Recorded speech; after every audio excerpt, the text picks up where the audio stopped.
My name is Saskia Campbell, and I serve as Executive Director of University Career Services at George Mason University. In this special time during this racial awakening in our country, we have been seeing employers putting out Black Lives Matter statements or more broad diversity and inclusion statements. We've seen them really look internally at the organization and the type of environment they're creating for their employees. And we've been seeing them do what they can to reduce barriers to entry in their hiring processes. And so many have been coming to Mason because of the diversity of our student body. As you all may know, Mason is ranked number 15 by the US News and World Report for ethnic cultural diversity of our student body. About 35% of our students are first generation college going in their family. Over 50% of the students who attend Mason come as transfer students, most through the community college system. So we have a lot of working adult students amongst us.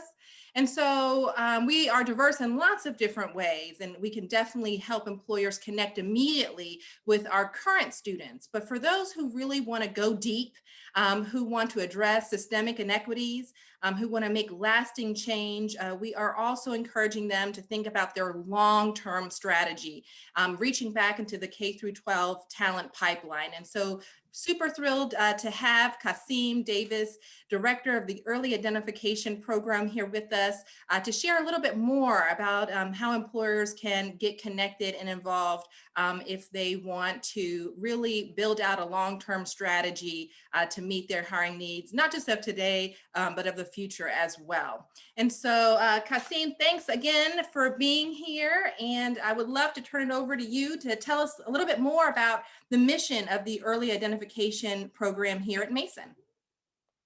Sure. Well, good afternoon, Saskia, and thank you for inviting me. My name is Khaseem Davis. I serve as the director of the Early Identification Program here at George Mason. And pretty much the mission, right, the core of what we do is to really improve students' access to higher education and improve their quality of life by really increasing their understanding of, one, higher education and its impact on their life choices. Great. And so who are the students you serve? What's a typical profile? Sure. Students who participate in the early identification program, they will be the first in their families to go to college, right? So they're college bound. They are first gen. Not only that, we see that a large percentage of our students identify as racial or ethnic minorities. Over 62% of our students classify as female or identify as female. Uh, and about 80% of our students qualify for free or reduced lunch. So the profile of an EIP student is usually a student that may come from a low income background, a student who may need additional supports, especially with regards to navigating secondary school, the middle school, and a student who is really motivated and eager to further their education by going to college. Great, great. And so tell us a little bit, I know you're busy, you do a lot. What are EIP's core components? Sure. So we have several different program components. One is what's called the academic mentoring program. The academic mentoring program serves as our after school and mentoring program for students. And so these programs are really designed to provide students with both academic support and some of that relationship building with near peer mentors, right? So students are actually participating in AMP after school. We also have some weekend sites. Right now during COVID, everything is virtual.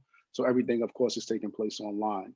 We then have what's called STEM Fusion. STEM Fusion is our math and science enrichment program where students, they'll come to Mason. Again, now it's virtual, but they receive support in math and science. And then we have some career readiness components, right?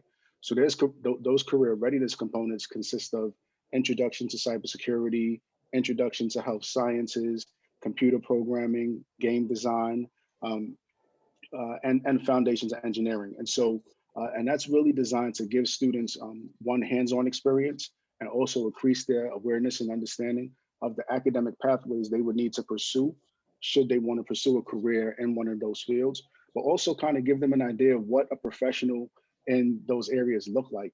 So usually the folks who are actually facilitating those particular sessions for our students, they tend to be from the community. They tend to be EIP alumni that are actually coming back, right? Or they tend to be public school teachers. The core of our program is our Summer Academy. The Summer Academy is a 3-week academic enrichment program that really prepares students for the school year, right? So students are actually, they're coming in, they're taking math, they're taking science, they're taking English, and then we have electives that they can participate in. And the electives falls underneath our college career readiness seminars. And so during the CCR seminars, students are actually able to take biotech and engineering. Again, they're able to do cybersecurity, game design. This year, we introduced the careers and education component as well to expose students to careers in the educational sector. And so the whole goal behind all of this is to really provide students with soft skills, but also really strengthen their academic competencies and core coursework, right? We also have what's called strengthening the family. The Strengthening the Family seminars is really designed for our students in the 8th grade and the 10th grade. And we're actually in the process of pretty much revamping that and labeling it the Parent Academy. But Strengthening the Family is really designed to provide families with information around navigating the secondary school system, right? So how do you best advocate for your child? What types of questions do you go in and you ask teachers, school counselors, so on and so forth? Also, what are some of the developmental milestones that your students may be experiencing, right? So one of the things about EIP, a large percentage of our students are also first in their families to be in the United States, right? So there are some cultural differences that their families are having to navigate, especially in the school system. And so the strengthening the family piece is really designed to kind of help parents figure that part out, where we are not necessarily talking at families or talking to families, we're talking with families to really get them to understand the process. And then to top it off, how do you plan financially for college? And what is the college transition process going to look like? And then how do you support your students at the point that they're in college? So that's the Strengthening the Family seminar. We also have what's called our Dare to Learn, Serve, and Lead. And this focuses on pretty much leadership. And we have 4 areas I would like to say that we really cover there. One is communication and teamwork, and that's usually designed and targeted for our 8th grade students. For our 9th grade students, it's emotional intelligence. For our 10th grade, for our 10th grade students, it's resiliency. And for our 11th grade students, it's servant leadership. And the idea is that that experience will culminate with some sort of service learning project. So this way, again, students are in the community and they know and they understand what it means to actually give back. And then we have what's called EIP Prep. That is specifically designed for our 8th grade students. So that's their transition into the program. They begin to kind of get their feet wet with regards to just coming to events, coming to campus. Their parents get to learn and understand what the commitment to EIP is going to be like, so on and so forth. Altogether, students receive multi-year support, year-long support over a 5-year period. So if they successfully complete the program, they're automatically admitted into George Mason. And then for those students who complete the program with a 3.5 GPA or higher, they're invited to apply for several of our full tuition scholarships and partial tuition scholarships. Oh, I'm inspired and motivated. I mean, it sounds like a lot and very worthwhile initiative that you run as we think about the need to adequately prepare students to successfully matriculate to college and to have that strong math and science foundation so that they can meet a lot of the critical hiring needs of our area. So that's fantastic. Can you share, just to kind of personalize it, make it real, a few EIP student success stories? Sure, we have a few of them. So I'll give you, I'll give you a few off the top of my head. One, there was a gentleman who actually came to George Mason University, ended up getting a full tuition scholarship, graduated, ended up going to school in Iowa, received his PhD, and now he served as a software engineer, right? We also have a young lady who she actually migrated to the United States, and she had to go through some immigration challenges, but ended up getting her JD, and now she's a practicing immigration attorney. We also have students who are actually siblings that have actually gone through the program. So I think of 2 in particular that actually graduated with their degrees in cybersecurity and information systems. And so now they're both in that space doing wonderful things. There's a young lady who actually came to Mason through EIP. She became part of the Honors College. She successfully traversed the institution, graduated with a 3.999, right? And now she's pursuing a PhD at UC Davis. And so there's a ton of success stories with regards to EIP. And one of the things that I like to really stress is that oftentimes people think that they're just helping this particular student, right? But the impact is much deeper, it's much broader. Oftentimes changing the trajectory of students' lives and their families' lives, right? So I think immediately of we call them the Roque clan, right? So this was several siblings that actually went through the program, and as a result, we have what I think one sibling is a social worker, two are engineers, right? One is an accountant, and I forget, I think the other one might be a nurse, right? And the other one is going into health administration. And so you have this, I mean, their lives, the lives of their children will never be the same. And so, And are they here? Are they here in the DC metro area? yes, they actually, all of them live in Northern Virginia. They have families in Northern Virginia, right? And the cool thing is, altogether, EIP, we service about 694 students, close to 700 students throughout the region, right? In addition to that, we have probably over 1,900 EIP alumni that actually go through the program and they will go to college. They're not required to attend Mason, but a lot of them will choose to go to Mason.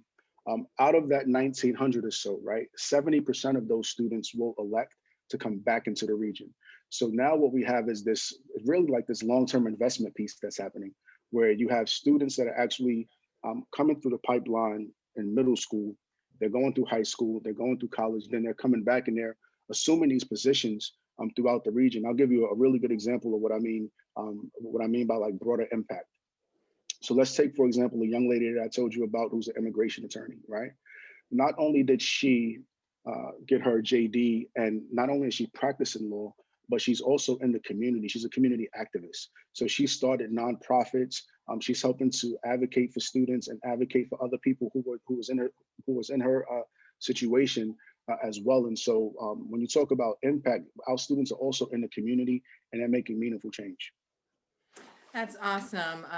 Thank you so much for sharing that, because I think for employers, they might be thinking, well, if I invest time, energy, resources into a college access program, will I see the return on my investment? And the answer is yes, because EIP feeds into Mason, and 92% of Mason graduates stay in DC, Maryland, and Virginia to work and live. And so this is absolutely a way to develop your talent pipeline for a DC area workforce, if you choose to get So Saskia, involved. let me just interrupt you real quick. Let me add to that, right?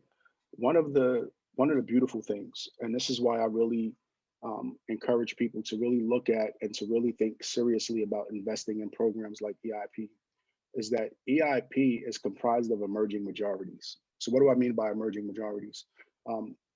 EIP literally, if you look at the profile of students in EIP, it literally reflects the changing demographics that's occurring in the country, right?